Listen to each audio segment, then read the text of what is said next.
novembro de 1837. Salvador acorda sob o som pesado de tiros de mosquete e correria pelas ruas de pedra. O forte de São Pedro é tomado por tropas rebeldes. Sem forças para resistir, as autoridades, fiéis ao Rio de Janeiro, fogem às pressas em direção ao mar. A província da Bahia declara sua independência do Império do Brasil. Nasce a República Baiense, um novo país com governo próprio, tropas na rua e leis locais. Mas essa revolução guardava uma condição bizarra, sem precedentes na história das Américas. A Bahia seria uma república livre, apenas até que o jovem Dom Pedro II atingisse a maioridade e pudesse assumir o trono. Uma nação criada com data de validade. Por que médicos, advogados e militares arriscariam a própria vida por um país temporário? O impasse político na Bahia se transformaria em uma das guerras civis mais sangrentas do Brasil imperial, e a resposta da coroa seria impiedosa.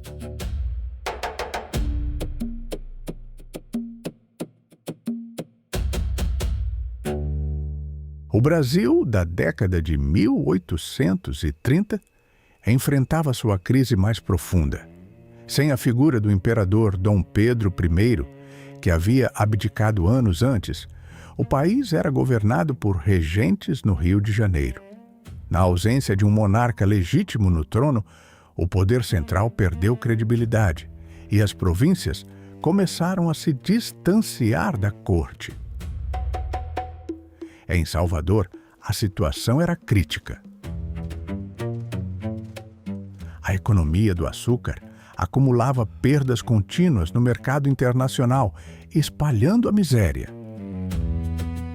A inflação corroía o ganho de pequenos comerciantes e artesãos, enquanto crescia o ressentimento popular contra o domínio de portugueses no comércio de retalho.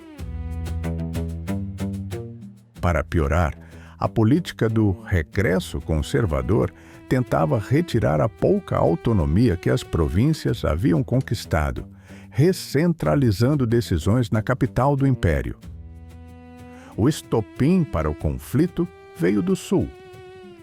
A Revolução Farroupilha incendiava o Rio Grande do Sul, e o governo regencial tomou uma decisão desastrosa.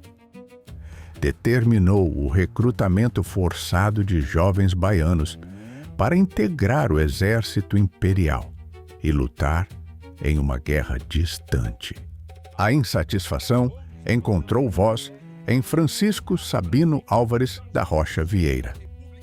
Médico e jornalista combativo, Sabino usava as páginas do Novo Diário da Bahia para atacar a tirania do governo central. Ele reuniu militares de baixa patente, profissionais liberais e a classe média urbana de Salvador. A ordem de envio forçado de tropas para o sul acelerou os planos. O barril de pólvora estava pronto para explodir.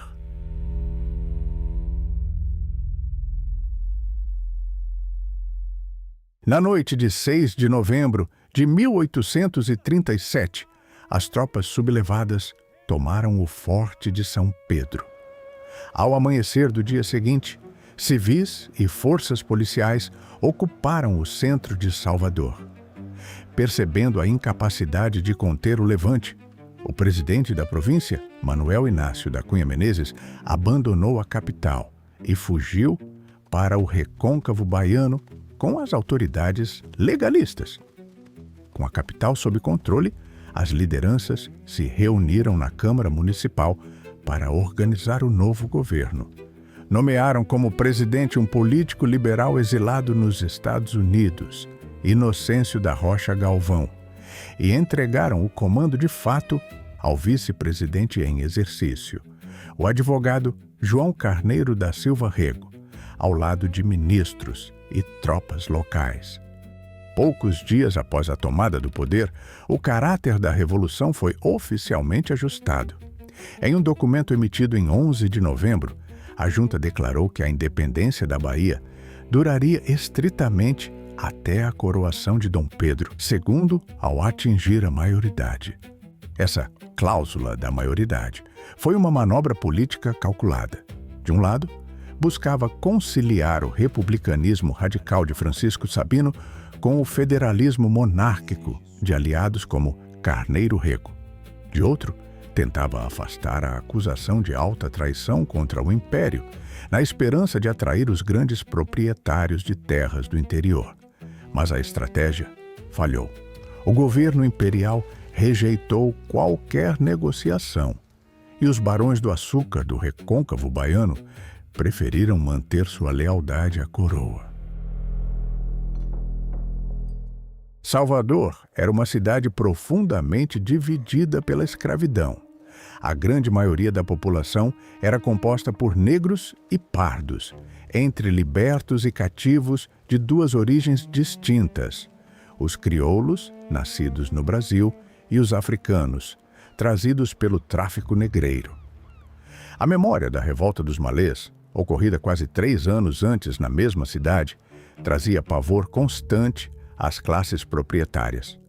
As lideranças da Sabinada temiam o chamado haitianismo, o risco de o conflito político degenerar em uma insurreição racial generalizada liderada por cativos.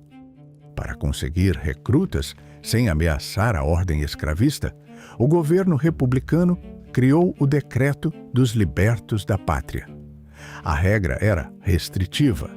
A alforria seria concedida exclusivamente aos escravizados crioulos que se voluntariassem para lutar pela República. Os escravizados africanos permaneceram estritamente no cativeiro. Essa divisão evitou insurreições radicais internas, mas enfraqueceu o movimento. Apesar do empenho de unidades como o batalhão comandado pelo major negro Santa Eufrásia, a recusa em decretar a abolição geral alienou a maioria da população trabalhadora. Sem o apoio do interior e com a população urbana dividida, a República Baiense ficou isolada. O Império percebeu a vulnerabilidade dos rebeldes e decidiu cercar a capital por terra e por mar. Salvador virou uma armadilha. Os grandes latifundiários do recôncavo fecharam todas as saídas terrestres de Salvador, interrompendo o envio de alimentos. No mar, a Marinha Imperial bloqueou a Baía de Todos os Santos sob o comando de oficiais experientes, incluindo o futuro Marquês de Tamandaré. A fome e as epidemias se espalharam rapidamente entre os moradores cercados. Em março de 1838, o exército imperial iniciou a ofensiva final. As tropas legalistas avançaram sobre a capital rua por rua, encontrando forte resistência nos bairros históricos.